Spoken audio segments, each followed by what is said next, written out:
how does chant connect with ancestors that are not my own, a language that is not my own, but it is a heritage that I value and appreciate, being a keiki aina, a child of the land from Hawaii. And it's like, as Joseph Campbell says, myth is the mirror for the ego. Joseph Campbell says, myth is the mirror for the ego. And so you look at these sacred literature, you look at the epic poem of Pele and Hi'iaka, and it becomes something to inform you in your life journey at whatever stage you are in your life. And so it's just, I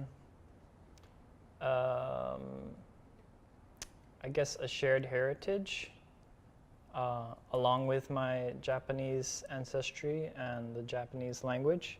I'm just a little more closer to Hawaii because that was the environment that I grew up in. And as far as the language and ancestral knowledge, it is that sort of accounting of the interaction between the atmosphere and the land. It's being able to open up and really get to know all your resonating cavities in your body. And so that word, right, we hear it a lot. We hear it all the time. People say, oh, that really resonated with me, or, oh, I really resonate with that. So we take that and we take it to another level, because it's like, okay, we don't wait for something to resonate with us. We are the resonator. So we get to know all the things we can resonate and vibrate. And Auntie describes it as the only English equivalent that I could think of is astral projection, because it's not like an opera singer where they're singing a song and vocalizing. They're doing that, but as chanters, it's a more concentrated form of vocalizing, and you're sending your soul out, as Keone says. So you're sending your soul out, and then it comes back, and you're taking everyone on that journey with you.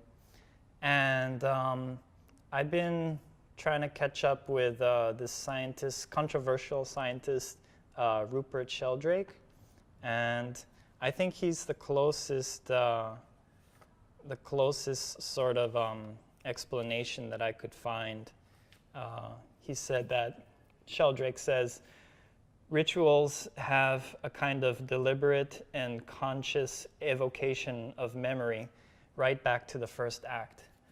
And so he calls this the like the morphic field. And I think when we vibrate and when we chant, we are tuning ourselves to that field, that morphic field. And that morphic field, I believe, is the ha'aka'au, the hakaka'au.